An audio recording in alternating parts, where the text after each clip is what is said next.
que él es del norte de Tailandia.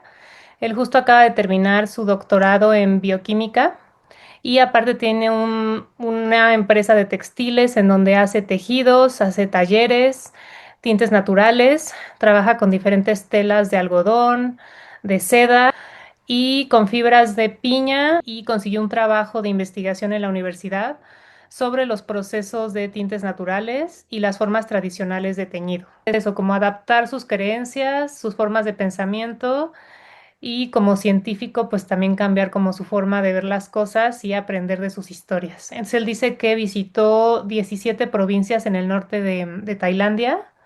Creo que la señal es estar feliz, hacer algo que te haga feliz y que hagas a otras personas felices también. Él está feliz y él dice que si volviera a regresar el tiempo, volvería a elegir el mismo camino y haría exactamente lo mismo porque se siente muy bien con ello.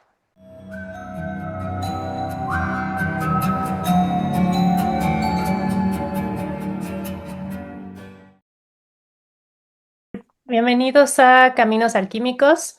El día de hoy voy a entrevistar a Warren Donchai desde Tailandia. Por eso esta es una entrevista grabada. Estamos grabándola en Zoom para que después ustedes la puedan ver ya editada. Entonces, recuerden que estas son una serie de entrevistas que estamos haciendo una vez al mes, en donde entrevisto a diferentes diseñadores, tintoreros, artesanos, gente en general relacionada con el mundo textil para que nos cuenten sus historias. Entonces, como siempre, vamos a hacer la entrevista en inglés y después la voy a traducir al español para que ustedes entiendan también. Entonces, so welcome everybody. This is a series of interviews that I make every month. Once a month, it's called Alchemical Paths. So this month we will be interviewing Warren Donchai from Thailand. So thank you very much for being here today, Warren. So we will be Hi. translating this to the Spanish. So it will be like English Mhm. and then Spanish. Okay. So how are you, Warren? Yeah. I'm good. So maybe you can tell us a little bit about your path. Where are you Uh-huh. from? Where do you live right now? Uh-huh. Okay. As let's see, I'm Donchai and I'm from the northern of Thailand. Yes, and I'm what it calls. I do many things. Lastly, I'm just finished my PhD in applied chemistry. On and for my job, I start my own business on textile. I'm working with a weaving group in the northern of Thailand, and I do the workshop and I also do the research and development on textile, yarn, and natural dyes. So I'm working with many kind of yarns, natural fiber like cotton, silk, iris silk, hemp, banana fibers, and pineapple fibers.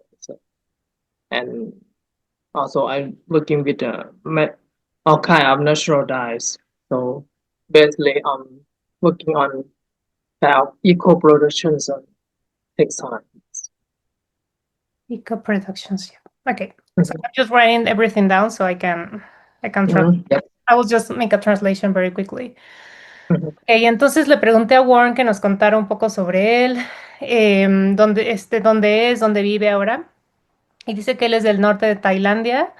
Él justo acaba de terminar su doctorado en bioquímica y aparte tiene una empresa de textiles en donde hace tejidos, hace talleres, tintes naturales, trabaja con diferentes telas de algodón, de seda, también otra que se llama eris, la seda de eri, que no sé bien cuál sea la traducción, y con fibras de piña y bueno, sobre todo con tintes naturales y producciones como ecológicas de textiles. Eso es un poco a lo que él se dedica. So you already told us that you made a PhD, that you just finished your Mhm. PhD in biochemistry. So Yes. what did you study before that? You studied chemistry or what? Yeah, study. Uh, I studied in chemistry. In bachelor's and master and PhD. Yes. Hmm. But it was all about chemistry. It was, yeah, you never did like, I don't know, like textile. Uh, it started from when I finished my bachelor in chemistry, and I got a job during that time. On the final years before I'm graduate, we have to how to say to be a trainee working in a business Oh, yeah. in a factory. Yes, for 3 months or something like that. And during that time, I go to the industrial park and working with the industrial. And I feel like, oh, it's not my life. I don't want to finish my chemistry and working in a factory. So I'm looking for a job, and I'm lucky to get a job as assistant researcher for the research project in university.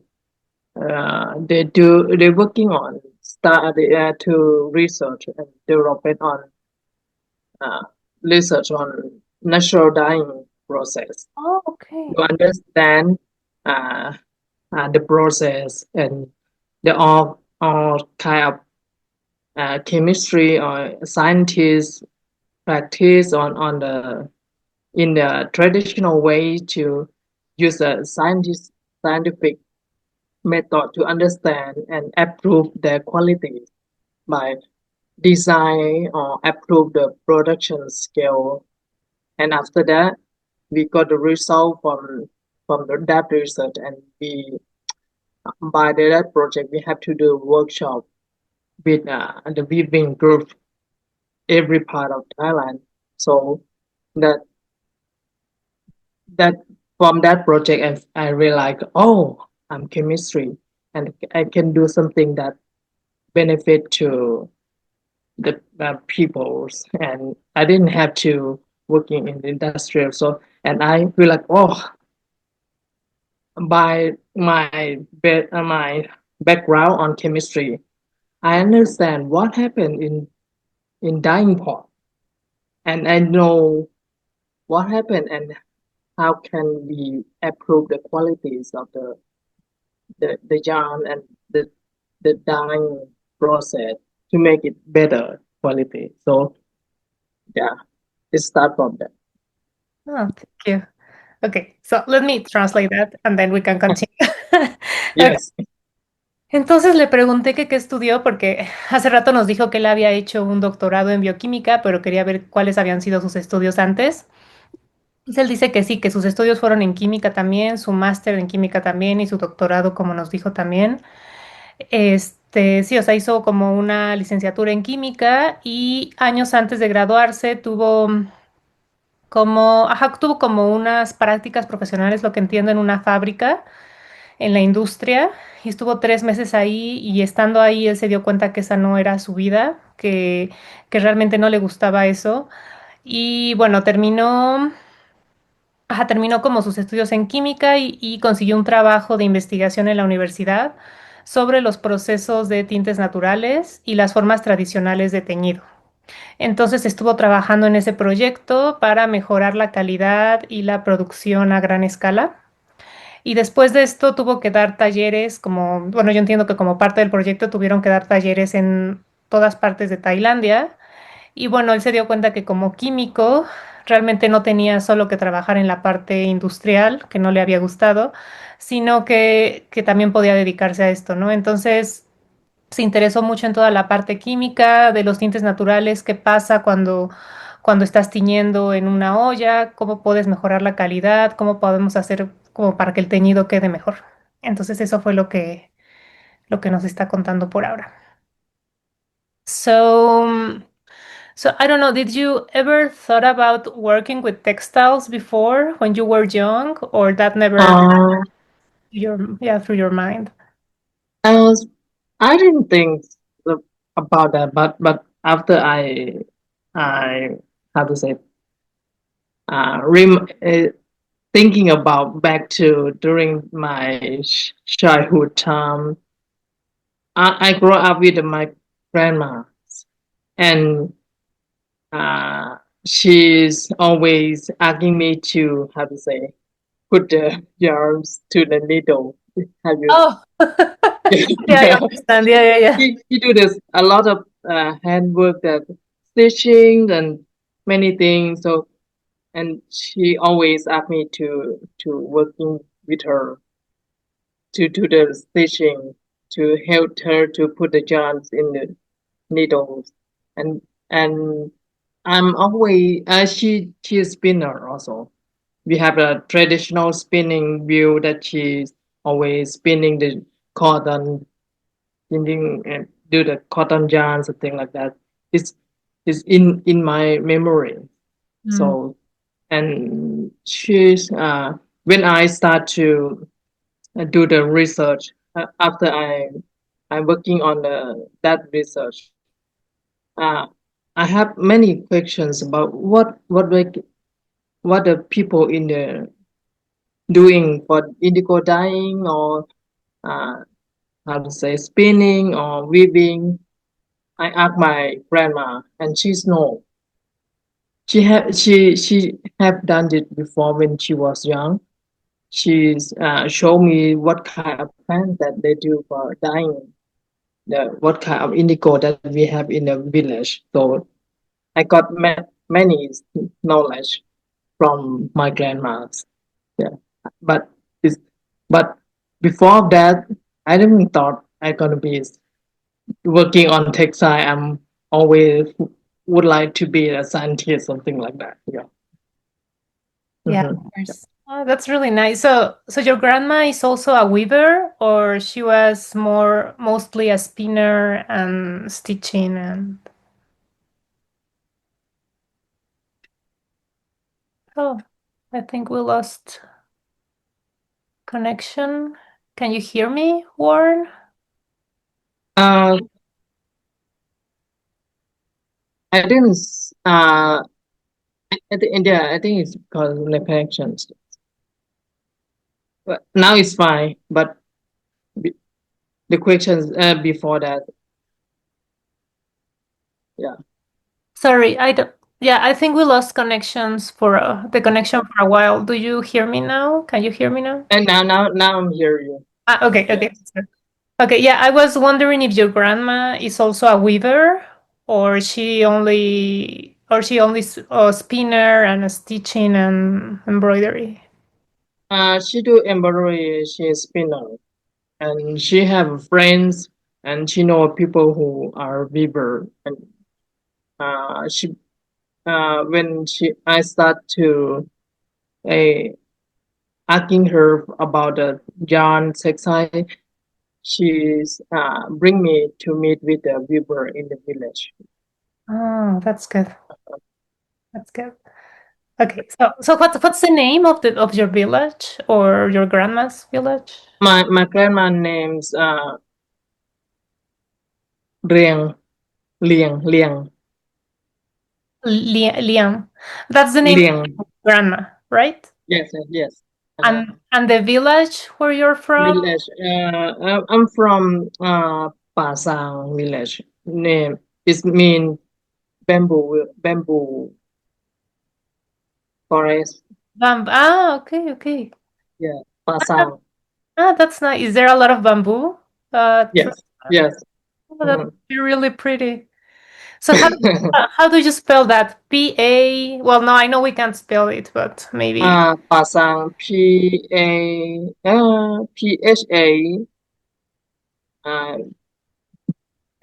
SANG is SCANG Pasang. PANG. Okay. Okay, I Yeah. think I kind of get it, I think. Okay, so let me translate that.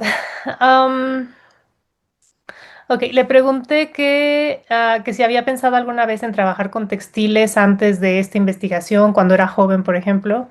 Entonces nos dice que en realidad no lo había pensado, pero sin embargo durante su infancia, él cuando iba con su abuela, siempre su abuela le pedía ayuda, porque su abuela sí trabajaba con textiles, entonces le pedía ayuda, por ejemplo, para meter el hilo en la aguja, para hacer para bordar, porque su abuela bordaba, bueno, borda y aparte hila.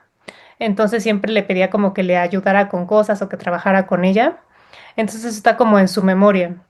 Y cuando hizo la investigación, él siempre como que iba con su abuela y le pedía ayuda, por ejemplo, con el índigo, sobre el teñido con índigo, o con el hilado, o con el tejido. Le preguntaba a su abuela y ella había teñido con índigo cuando era joven, entonces le dijo un poco sobre las plantas que se utilizaban. Y bueno, él de chico siempre quiso ser como científico, ¿no? Como que no lo había pensado, pero pues ya después con todo este como acercamiento que tuvo en el proyecto y también con toda ya la ayuda de su abuela también le presentó a algunos tejedores, porque creo que su abuela no es tejedora como tal, pero le presentó como amigos de ella que son tejedoras. Y bueno, luego también le pregunté el nombre del pueblo de donde es él, que es donde estaba, donde vivía su abuela. Y si entendí bien, se llama Pasang Village, que creo que es Pasang, que significa, creo que bosque de bambú. Y entonces me dijo que hay muchos bambús en la región y bueno, me imagino que es un lugar muy bonito. Entonces, déjenme le hago la otra pregunta. Ok. So let me see. So maybe you can tell us which persons, places, and situations took you to this path. You already told us that your grandma help you, and maybe also the Mhm. project that you were working with. But I don't know if there's someone else, or yeah, or another situation that took you to this textile path. Mm, I I think many people because uh, I'm chemist by study. So in my how to say methodologies on what I thought is kind of scientific way. So on my jobs, after I finish that job, I decide to study on master degree in organic chemistry, and also I'm working with a research institute in Chiang Mai University. They had a project that they're working to improve the qualities of the production for weaving group in the northern of Thailand. So I'm working with them to be like a research and development. So we travel a lot to visit the weaving group to interview and visit them and see what the issue that we can help or the problem that they on their products or their productions. And I learn a lot because uh, I'm a scientist, so I the how to say I use the metric system like centimeter, meter, something like that, and the counting. Yeah. But the way that weaving group, the weaver, they use, they have their own term. How many yarns they call, and the group of the yarn, how they say something that they have their term, their word. So I have to, and like I use the centimeter meter, but the term that the method that they use is different, totally different. So I have to adjust scientific method and traditional method together. Of course, yeah. Yeah, yeah, and I have to make it more easy for them to understand how to uh, what the method that I use in the laboratory, how to adjust for them in the term that they use and the machine they use. Every weaving group they have their own machines. They have their way. So the way that we have to work with them and we have to talk and I learn a lot from them. There are many tricks, many stories. There are how to say something that they call magics, but I'm I'm thinking in the scientific way, right? But they have their own belief, something like that. Oh, this kind of some village. some group of people. They dyeing indigo by boiling, not boiling the indigo plants in the in the in the lime By in the boiling? lime water. Yes, Oh, okay. and they cannot they cannot dyeing in the village. They have to doing only in the jungle, away from the village. Hmm. By their belief, something like that.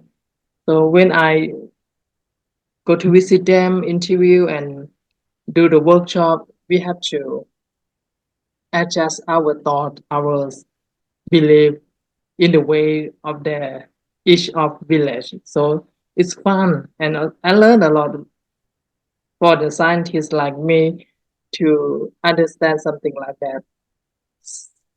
They are take time, but there are many story, and I feel like I feel like wow, there are many things that different, but there are many good story during the time that I visit. I visit about 17 province in the north. So my 100 of village that I have to visit. So I learned from them. There are many kind of tribe and many group of people. So each of them they have their own tradition, how they dress, how they eat, how they weaving, them yeah, how they spinning. Yeah, totally different. But it's good story. So and I feel like oh the chemist the scientist like me I can how the way that I work, the result from my project can improve a lot of quality, can make their production better, make the and yeah, and also we got a lot of topic, uh, got a lot of how to say the problem that we can bring it back to university and try to solve it. So Yeah. is it way yeah the story among my work is how to say it I feel like oh I'm so proud and I love that story and feel like oh I'm happy to do to work with the people like this. Yes. Yeah, of course. Mhm. You know, now that I'm listening to you, I think there are like a lot of similarities with Mexico because in Mexico Uh-huh. they also work, they don't, if you go to a community, Uh-huh. they probably won't work with a metric system. Uh-huh. They just work with fingers, maybe like the size of the fingers. Yeah. Yeah.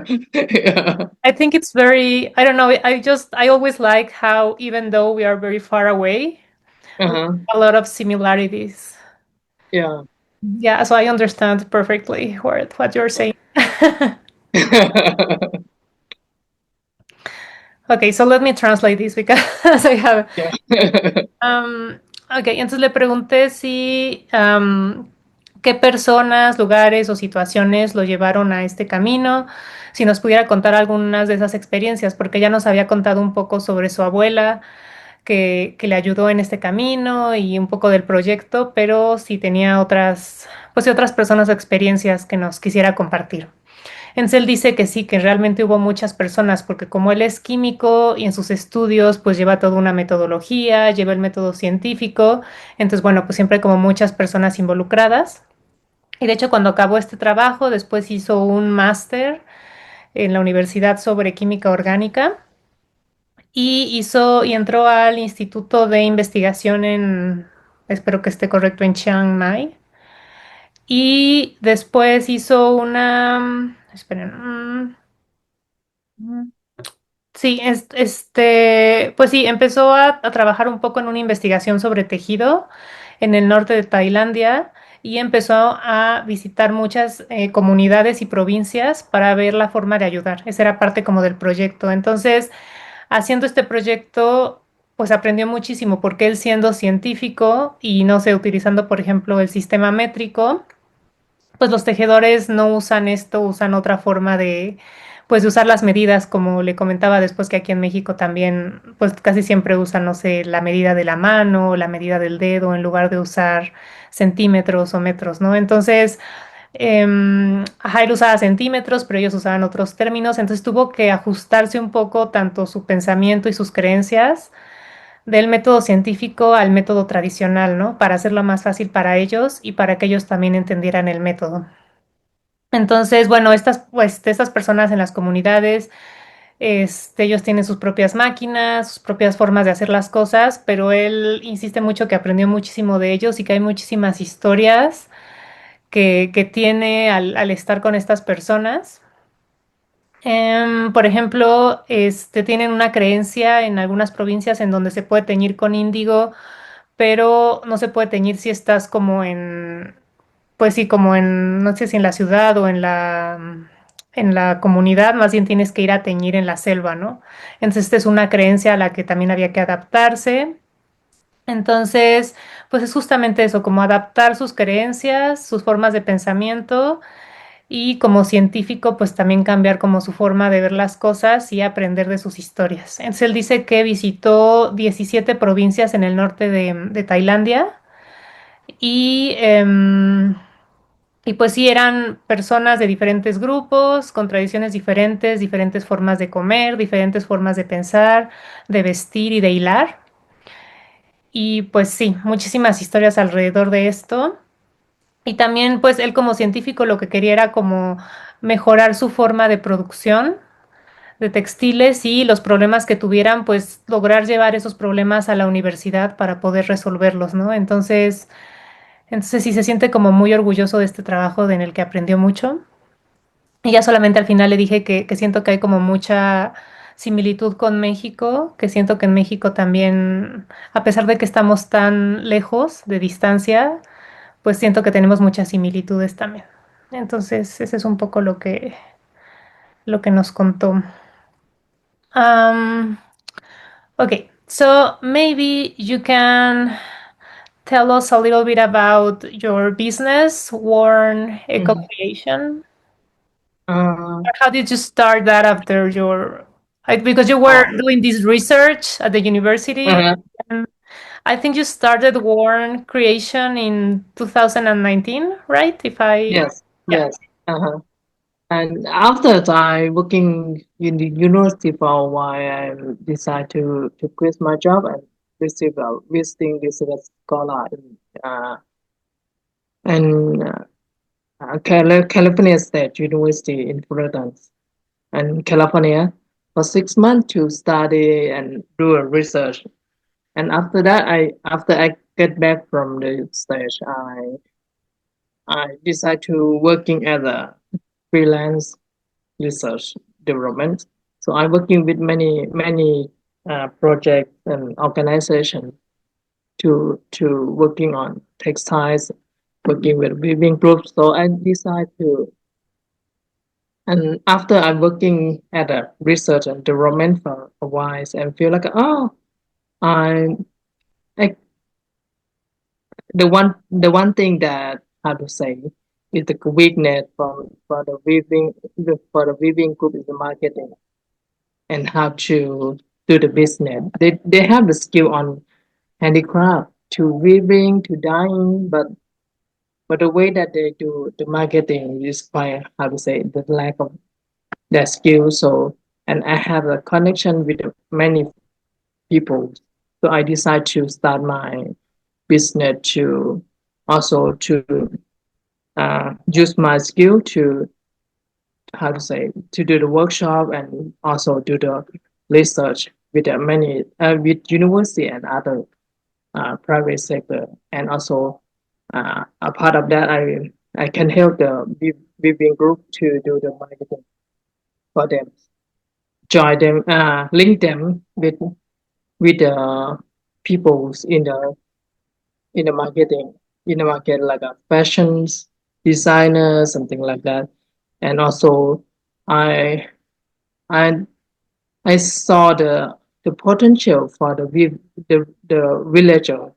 They can do the kind of material like a cottons, panjans, and many kind of material that they can sell is as a material. So for my business, we do the how to say do the workshop, do the research, and also do the marketing for material and the fabrics also. Yes. Mhm. Okay, so you were in California only for 6 months, and then you Uh-huh. went back to Thailand and Yes. started all these. Okay, yeah, so you started the business at that moment. The war. Not just start on that moment after I get back from the stage. After I learned a lot of from the weaving communities in the stage, and after I get back, I working as a freelance uh, researcher for a while. Yeah, until 2019, I decide, oh, I should do something like for the business. Mhm. Oh, that's great. Really great. Uh-huh. Okay, let me translate. Yeah. Ah, ok, le pedí si nos puede contar un poco sobre su empresa que se llama Warn Eco Creation. Les voy a dejar el link en la descripción, porque según yo, él empezó esta empresa en 2019.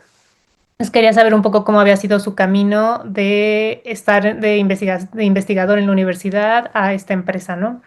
Entonces dice que sí, que él en algún punto renunció a su trabajo y se fue a California a estudiar y a hacer investigación. Estuvo ahí 6 meses, me parece, y después regresó a Tailandia y empezó a trabajar como de freelance, haciendo investigación y desarrollo.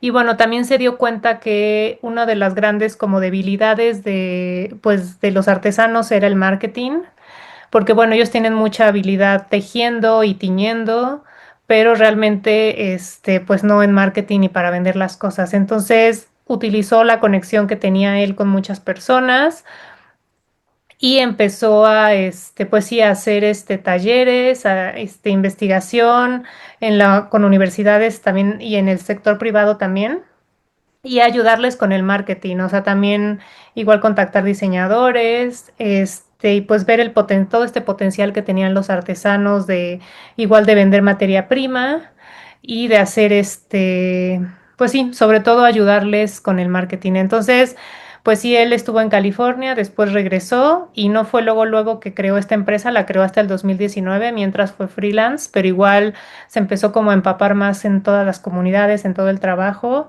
para poder empezar a ayudarles. Okay, so well, I know right now you don't have, I don't know, like products to show us, but maybe you can just tell us Mhm. like a little bit about the products you make, and then once you send Mhm. photos, I will just include them in the interview, Okay. if that's okay with you. Yes. But now the product that for my business, mostly I'm working like a how to say, we didn't do the branding. We we produce the fabric for the the fashion brands that they have their own shop, their brands, and they understand what the production we have and what we do, and we design together what kind. Mostly it's about shawl and scarf and also some baby blanket, something like that. Yeah, and I have the consumer that they are the Japanese uh, brand that they're based in Thailand. They do the I would say that they do the cross how to say dress something like that. But I and they I'm working with them to produce the shawl and scarf to match with their products. Oh, okay, okay. Yes, and others then and the others consumer that I work there's from USA. She do the product for baby for the kid and baby for like a baby blanket or something like that. I use the organic cotton, dyeing with natural dye to do baby blanket. Yeah, so mostly uh, my customer is the owner brands who are interesting uh, to to have the product from natural dye, hand woven, something like that. So we working together to decide what color and what the fiber that they use and what the product that they would like to uh, work with us. Yes, and I produce for them and for the for the for their own brands. Like how to say have OEM but small. You know OEM? Yes. Oh, oh, so you produce like big, like it's like a big production that you Not it's a small. small. It's small scale, yeah, but produce for each of the consumer. Like this design, this kind of pattern, I working for this brands for this color, this pattern, I'm working for this brand. Okay. So, but we do this kind of small scale because uh, how to say the weaving group cannot produce uh, a lot of Of course. products. Yeah. So I'm working with the owners of the brand that they understand how we product and what kind of the material that we use. Yep. Ah, that's nice. So you Mhm. always work for other designers. You never produce like, I don't know, like a product for yourself and you sell it directly? No. Uh, Produce. we do some, but we didn't. I would say because I do many things, so I didn't have enough time to do the real market. Like we do in the beginning we do. I we bring the product to the show to the I would say to fair something like that. But I feel like for our my business the best practice that we have is we know how to produce, we know how to dye the yarns, we know how to weaving. The Yeah. marketing is quite a lot of things, many things to do. So during that time, I made with the consumer that they have their own brands, and we talk a lot what about what we do. But after that, they decide to work together. They come up with the design, and also in other ways, I design the material, the product to show them also. So we working together, adjust the color, the sizing, the material. So finally, we got the material, the prototype that we agree. So we start from that. Yes. So mhm. That sounds really great. Yeah. Okay, let me just write that down. Let me, okay. Just okay. Let me translate and then then we can Yeah. continue. Bueno, le pregunté un poco sobre los productos que hace, entender un poco cómo trabaja en la empresa. Entonces él dice que realmente ellos no hacen el branding, más bien trabajan con empresas de moda que ya tienen sus propios productos. Entonces ellos le hacen más bien como, yo entiendo, como el material o algunos productos que necesitan. Entonces, por ejemplo, hacen como chalinas, bufandas, cobijas de bebé. Entonces dice que de hecho hay una marca japonesa que está basada en Tailandia. Entonces, por ejemplo, si esta marca hace un vestido, ellos le producen, por ejemplo, una chalina y una bufanda que pueda como combinar con con este vestido, ¿no? También hay otra marca de Estados Unidos, me parece, que hace productos para niños, entonces ellos le hacen como cobijas de niño con algodón orgánico y teñidos con tintes naturales.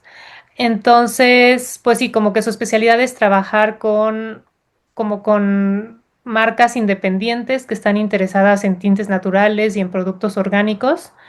Y entonces él trabaja con ellas y les pregunta como qué tipo de fibras quieren usar, qué tipo de colores. O sea, es como una colaboración en donde ellos, pues sí, como que planean juntos esto, ¿no? Entonces le pregunté que si trabajaba volúmenes grandes o si era más bien como producciones pequeñas y dice que más bien trabaja producciones pequeñas porque pues sí, o sea, en ciertas comunidades pues no se puede pedir como que hagan una gran cantidad de tejidos o de cosas artesanales, ¿no? Entonces son producciones pequeñas y bueno, normalmente los dueños de estas empresas, de estas marcas, pues son personas que buscan justo esto, ¿no? Que sea orgánico, artesanal. Y, y pues sí, ahí también le pregunté que si ellos hacían también productos para, pues sí, para ellos mismos como empresa que vendían ellos, o que si siempre trabajaban para otro diseñador. Y dice que no, que más bien siempre trabajan con alguien más porque el marketing requiere mucho trabajo. Entonces ellos más bien son buenos como haciendo pues esta parte de, pues la parte técnica, ¿no? Del tejido, de los tintes naturales y todo esto. Y después colaboran con las marcas y como les decía, juntos deciden tal vez el color, la talla, el tamaño, hacen un prototipo y ya es así como lo trabajan. Ahorita no tenemos imágenes, pero les voy a compartir unas imágenes para que vayan viendo también ajá, pues los productos que van haciendo ellos. Okay, so, um, okay, so I just maybe going back a little bit to your research. I know Mm-hmm. that you have made a lot of research also about natural dyeing. So maybe you can just tell us very quickly how your research has helped like communities in Thailand. Or Mm-hmm. I know that you made like a machine, I think. I don't know. Maybe you Yeah. can just tell us a little bit about that. Uh-huh. The way that we do the research, start from we visit and see the production scale that they have, and they're asking for what are searching of what have the problems, the thing that they have to approve, something like that. For the natural dye, the one thing that I have done is about in Thailand, we have three kind of indigo plants. We have indigo flora tinctoria. We have uh, the other. We have three kinds. Another kind is Stobilantis husia, and other is the what they call uh, ¿Y fruticosa? ma Madenias tinctoria. That is the wine. How do you, Is how, is what's the name again? Sorry. uh Madenias tinctoria is the white plants. Is I the don't, white plants that they climber. They go up to the trees. oh, the Yes, cranberry? Oh, yes, so you can. yes, I've never heard of this before. Okay, so you yeah. feel like the In first one is su fruticosa, the second one is extravagantes, and the uh-huh, third one is madenias. uh-huh, yeah. I will And I and will write it down on the chat just to be sure I'm writing it correctly. Let me see. yeah, Like that. yeah. Uh Ma Madin Marginia tinctoria. Marsdenia tinctoria. Okay. Yeah, maybe later I can add. Uh-huh. Yes, So it's yeah, the white let's plant that they come refer up, one. the climber. Yes. Cranberry. Okay. So, uh-huh. And when I visited the villagers, the village, the weaver, they have their own recipe, and they work with the three kinds of material. So each of village, each of weaving group, they have their own recipe that they add many things in the dyeing pot, the indigo pot. Yeah. So uh, I have to collect all data and to uh, because because of different material and different recipes in the indigo pot. So they come up with how to say the different quality. So I have to collect the data and find out what is the what happens when they put the many stuff in the indigo pot, and they find out, oh, they are the kind of how to say the material. They have they have the lamps or the lamps, the how to the basic solutions. They have to use it, and also they have a sugar Mm. from many kind of fruit, something like that. So, and we study on that, and finally we adjust the recipe. We come up with a standard recipe, and uh, we can how to say control with the pH Yeah. by normally people they use their tongue, they taste it, the lamb, The what? but the on the scientific way we use the pH Yeah, pen yeah, the or pH. Yeah, pH paper, yeah. but by traditional way they use their tongue, they taste it. Ah, they taste it. Oh, I heard about that. Yes, I heard yes. about that. Yeah, yeah, yeah. So we have to we collect the data and we find out with the standard recipe controlled with the pH paper, something like that. So we do the workshop with them, yeah, and teach them the way that to start the indigo pot, something like that, and to make it and to control the dyeing pot, something like that. This is the one that I learned a lot, and also it's come up with the the recipe that they can control the qualities of the indigo dye. And we and also I study on the uh, to find the or approve the quality of the natural dye. Also, I for the machine, I on the indigo machine. Normally, they have to how to say they use the way that they can have to how to say make the indigo cage. They have to add the oxygens into the pot, right, to make the indigo. Ah, you mean to make the extraction, like from the plant? Yes, Yeah, yes, yeah, yeah, yeah, yeah. The extraction they need. but Oxygen, yeah. so but to scale up the production, we design the machine that they can use. Yeah.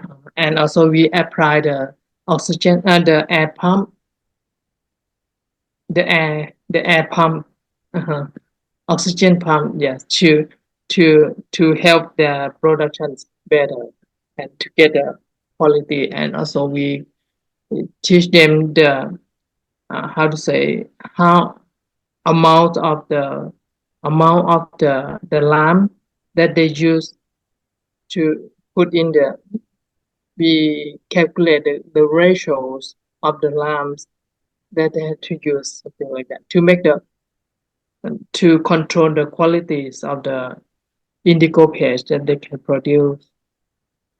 We do the machine for the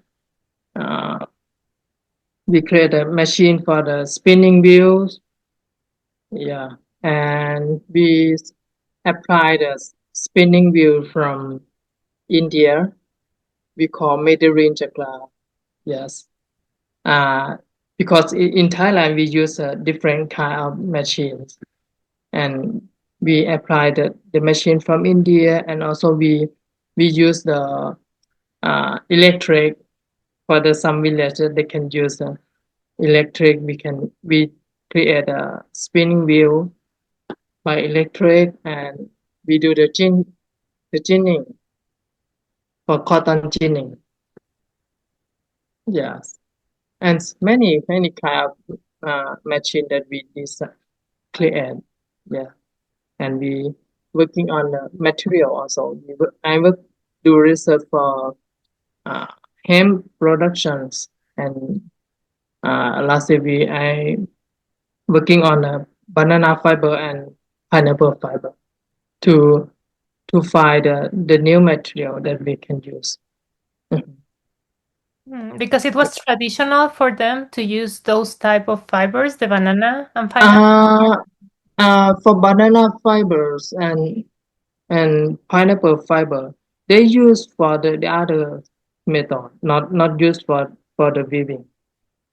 They They use use for what, sorry? for the banana fiber. They make the rope. You They mean make the rope. like the thread? No. No, they make the rope for tie. Yeah, yeah, yeah, yeah, yeah, yeah, yeah. Yes. Yeah, yeah, yeah. Okay, okay. Uh-huh. But not, yeah, for making ropes, but not for Uh-huh. making like textiles. Yes. Ah, okay.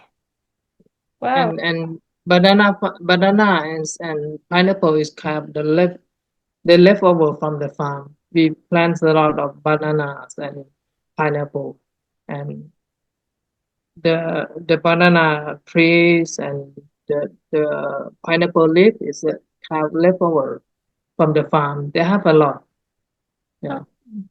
that's So very ecological also, like eco. yeah. So and in Thailand we have some problem on how to say people burning in the field to like if something that leftover the way that they uh how to say You mean to burning? manage it the burning.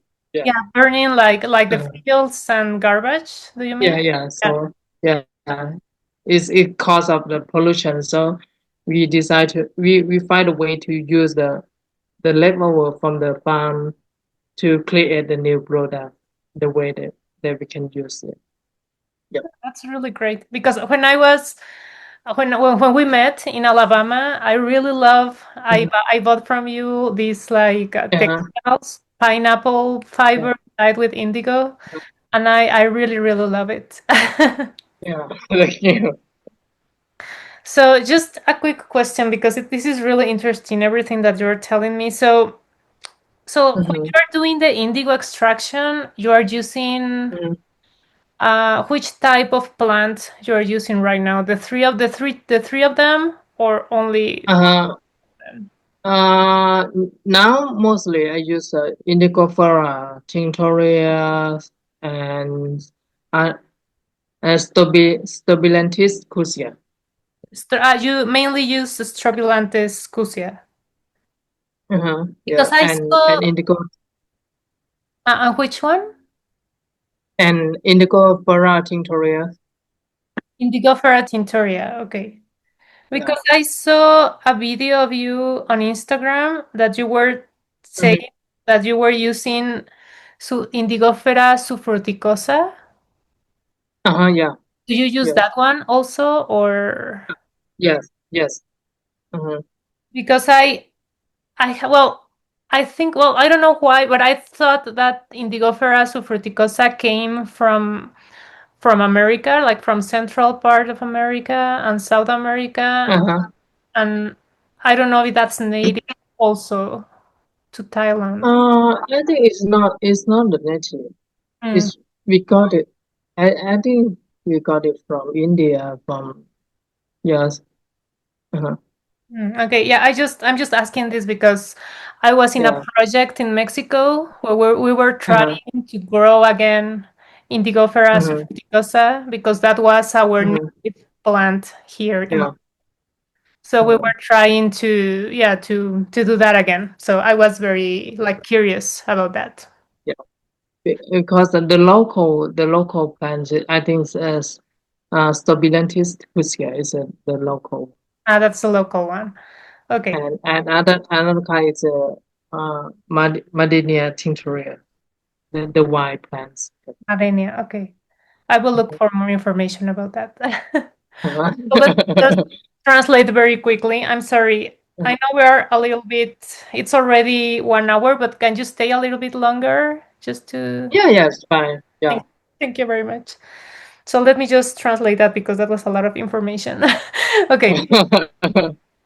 Ok, entonces le pregunté si nos puede contar un poquito más sobre su investigación de tintes naturales y cómo ha ayudado a comunidades en Tailandia, porque sé que también inventaron unas máquinas y han hecho como muchos proyectos en comunidades. Entonces, bueno, está un poquito largo, pero ahorita se los traduzco. Entonces dice que, que sí, que, bueno, que ha hecho mucha investigación, sobre todo para hacer como producciones en las comunidades, muchas cosas que tienen que ver con el agua y los tintes naturales. También nos contó que hay tres tipos de plantas de indígoferas en Tailandia, de donde se extrae el índigo, y estas tres plantas, una es la indigófera tintoria, la otra es Strobilanthes scusia y la tercera es, no sé si lo estoy pronunciando bien, voy a investigar más, pero es Madinia tintoria, que sí, voy a investigar más al respecto. Entonces, dice que lo interesante también es que cada comunidad que él visitaba, todos tenían una receta diferente y todos trabajaban con estos tres especies diferentes de plantas de índigo. Entonces, muchos le agregaban como muchísimas cosas diferentes a la olla de teñido para lograr la reacción. Y entonces él tuvo que estar yendo a estas comunidades y recolectar información de cada una de ellas, de diferentes materiales, de diferentes recetas, y también checar la calidad de todas ellas, las reacciones, los materiales. Y bueno, las soluciones también, porque bueno, como saben, para hacer un baño de índigo se necesita una reacción con, puede ser fructosa o con azúcar, con un tipo de azúcar, entonces también usan diferentes frutas como azúcar, entonces él como que ajustó la receta, también checando siempre el pH, que es muy importante para el índigo. Y bueno, también lo curioso es que, pues, como científicos o en una forma como más formal, pues siempre se cheque el pH en un baño de índigo, puede ser con papelitos de pH o con una máquina. Y bueno, la forma tradicional de hacerlo allá es probándolo, probando el índigo y viendo de esa forma si ya está bien el pH o no, con la saliva, ¿no? Entonces creo que le dicen dada o algo así. Entonces, bueno, él hizo talleres con ellos para enseñarles otra forma como un poco más controlada de hacer baños de índigo y que pudieran mejorar la calidad también, ¿no?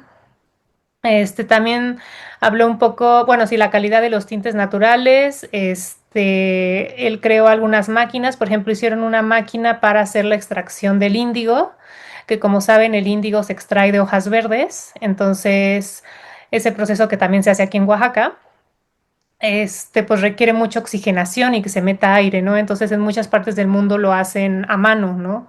Con remos. Y él, no sé cómo lo harían en Tailandia, pero él creó una máquina en donde se podía hacer esto, pues y oxigenarlo mucho más fácil, con una bomba de aire y así poder meter el oxígeno de forma más fácil, ¿no? Am, y bueno, también creó una máquina para hilar basada en la forma como lo hacen en la India, que tienen como unas máquinas especiales eléctricas. Entonces se basó en estas máquinas para hacer una máquina de hilado, para hilar algodón. Y también introdujo eso en las comunidades. Y bueno, también habló mucho de la producción de cáñamo, la producción de fibras de plátano y de piña. Y bueno, en general usar nuevos materiales para crear pues materiales interesantes, ¿no? Textiles interesantes. Entonces yo le pregunté que si el plátano y la piña eran como, ajá, como fibras que se usaban comúnmente o tradicionalmente en Tailandia.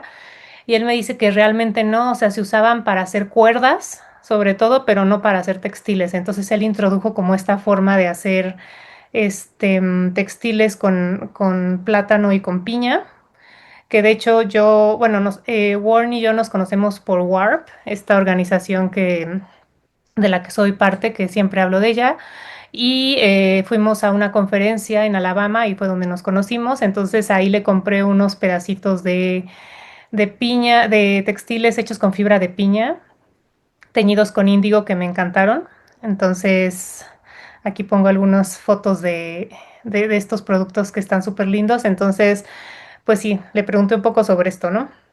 Él me habla un poco que la fibra de piña y la fibra de banana, bueno, de plátano, que son de las hojas. Casi siempre estas hojas son como los residuos que quedan en las granjas. Entonces hay un problema. pues no muy ecológico, en donde la gente como que quema todos los residuos o lo que queda como la basura, entonces, y pues sí es como mucha contaminación, ¿no? Entonces una forma de ayudar y que sea un textil como más ecológico es usar estos residuos, convirtiéndolos en textiles en lugar de que sean basura que se queme, ¿no? Entonces esto fue lo que nos contó. Y bueno, también después me fui por todo el tema del índigo, que ya ven que me apasiona este tema, entonces le volví a preguntar los nombres de las especies, que ahorita se los pongo aquí escritos para que los tengan. Y le pregunté que si también usaban Indigofera sufruticosa, porque vi en un video de Instagram que él tiene que hacen la extracción de Indigofera sufruticosa y me llamó la atención porque como saben, esa es una planta que es nativa de, pues, de esta región, ¿no? De Mesoamérica y de Sudamérica y de toda esta parte. Entonces, de hecho, por eso estamos intentando como recuperarla en el proyecto que tuvimos el año pasado aquí en México. Entonces, me dio curiosidad si era una planta que también se daba nativa allá. Entonces, él dice que no, que él no cree que sea nativa de allá, que yo creo que la trajeron de la India o de otro lugar, que creo que la planta que es nativa de allá es el estrobilante scusia, esa es la que es local, y la otra que es Madinia, que les dejo el nombre cuando sepa exactamente cómo se escribe. Y hoy voy a investigar más al respecto de esta porque nunca la había escuchado. Um, okay, thank you, Warren. Sorry that took a long time, but it was a lot of information. Yeah. So I think, yeah, I think maybe you can just changing a little bit the subject. Maybe you can just tell us a little bit about if you think that where you live is an important part of your inspiration, your surroundings and community, if you think they are like an important part of your work. Uh, what I say is I feel like how to say uh when I was young I would like to be the scientist, to be a success, something like that. To be like how to say I'm thinking about Nobel Prize and things like that. But after I joined the project to do research on natural dyes and textile, I feel like I can use my knowledge from university uh, to improve the qualities of the, uh, the quality of the products and the quality of life of the many weaving group, and feel like I can use my knowledge to solve the uh, as a scientist. If we can solve the problems, we can adjust or find out the thing better method, something like it's like a how to say it's our success, our crown. So I feel like how, I love to be a part of the part of process that we can solve the problems. Or how to say I feel like I'm feeling always feeling good when I bring the machines or bring the knowledge to the workshop and people happy and they love it. Yeah, that moment I feel like how to say it's a happiness to see people uh, get the thing that they really like and they can use it to for their life and feel like it's my success. So yes, and if I visit the villager and working with the people who love and uh, do the same thing, uh, believe in the same values, it's good, very good. So when I join with the work meeting, I feel like wow, everyone's love in the same thing. We share the value, the good value of the what we do. Yeah, that is good moment. That's why I'm always love to working with the people. Yes. That's really nice. Yeah. Yeah, thank you. So I'll just translate that very quickly. Okay. Ah, le pregunté que si cree que el lugar donde vive es parte de su inspiración, su comunidad, que cómo es esto importante para su trabajo, ¿no? Entonces él dice que cuando era joven él quería ser científico, quería ser pues muy exitoso y tal vez ganar un premio Nobel, pero después cuando empezó a trabajar con los tintes naturales, se dio cuenta, en este proyecto que nos contó anteriormente, se dio cuenta que podía usar este conocimiento que tenía de la universidad para poder mejorar la calidad de muchas personas en las comunidades y de los tejedores. Entonces dijo, puedo usar este conocimiento para resolver problemas, para ajustar problemas, y esto puede ser mi éxito, esto puede ser cómo yo me considero exitoso. Entonces, es ser parte de este proceso y resolver todo esto lo hace sentir bien. O sea, se siente bien ver a las personas felices, que aman lo que están haciendo y que pueden usar estos conocimientos, ¿no? Entonces esto es como éxito para él. Y cada vez que visita a las personas y trabaja con estas personas que aman las mismas cosas que él, que creen en las mismas personas, en las mismas cosas que él y tienen los mismos valores. Entonces, cada que da un taller siente eso, estos mismos valores y las personas amando lo mismo. Entonces es un gran momento para él y le encanta trabajar con estas personas. Okay, so okay, I'll just ask you very quickly. I don't know. Mm-hmm. I always do this question because the name of the interview is Alchemical Paths. So I don't know if alchemy means something to you. Maybe it don't, but I just do this question every time. That I don't know that maybe you see textiles or your work as an Mm-hmm. alchemical path, or maybe like an activity that can help you transform yourself and maybe Mm-hmm. your community. Uh, how to say? Uh, the one thing that I feel how to say with this like the two weaver, they start with the same material, the same color, the same material with the with the with the how to say with the same color or the group of color the yarn, but by their skill they can turn out with a different pattern, different picture.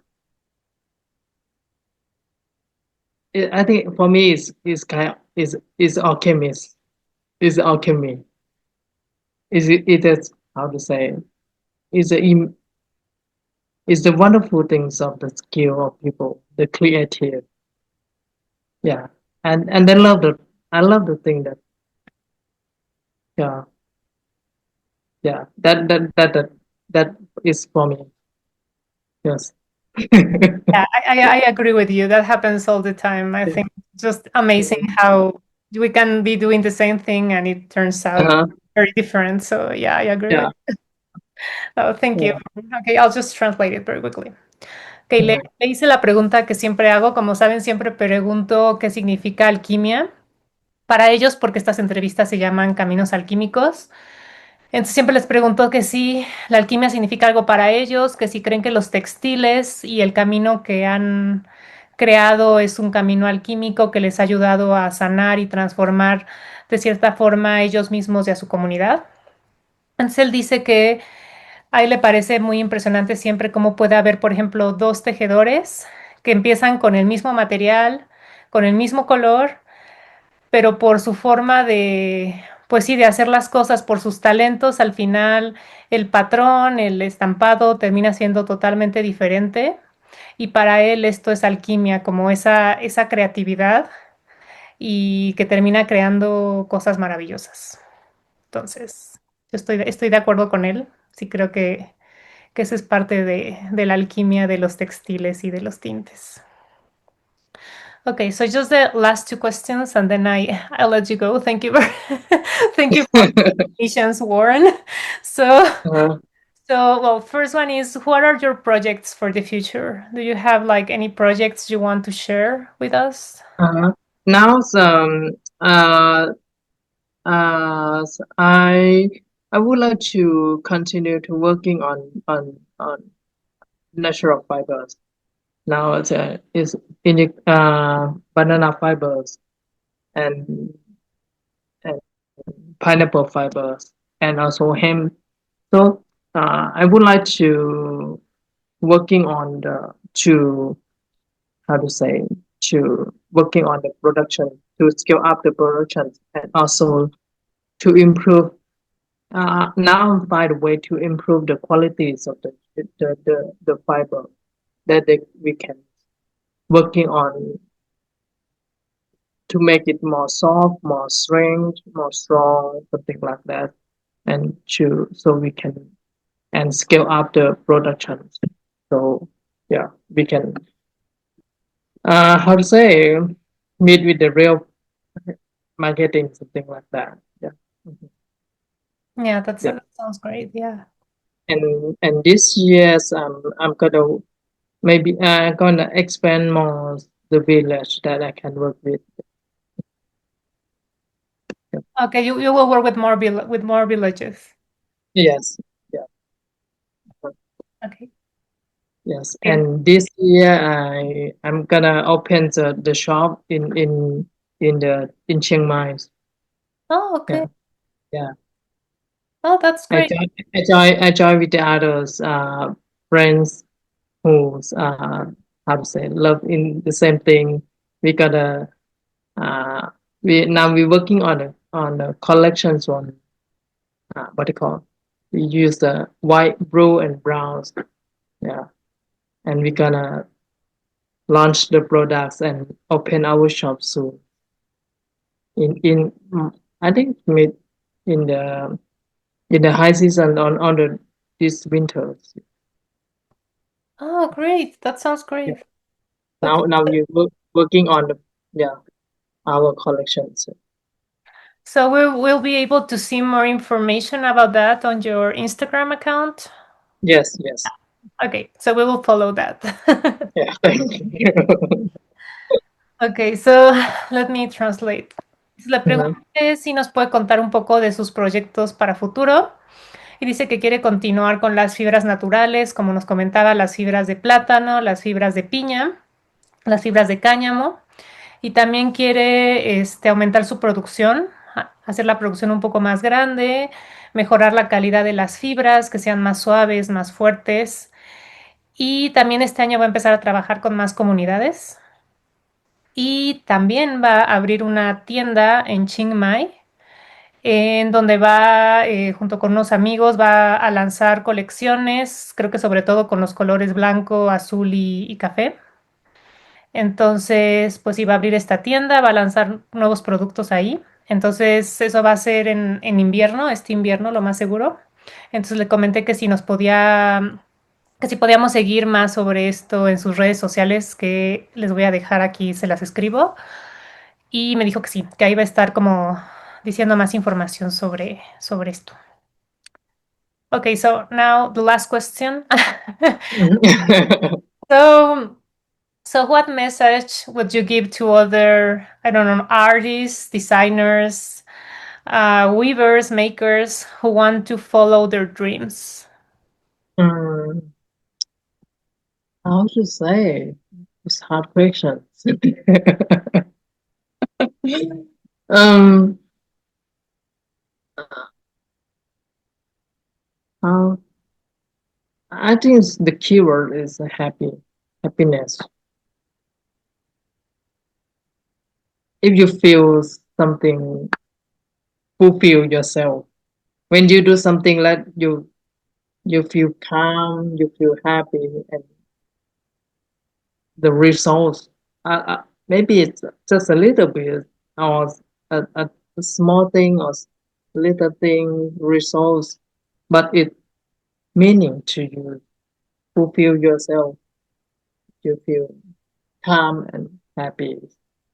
I think that the kind of the marker that is the right thing.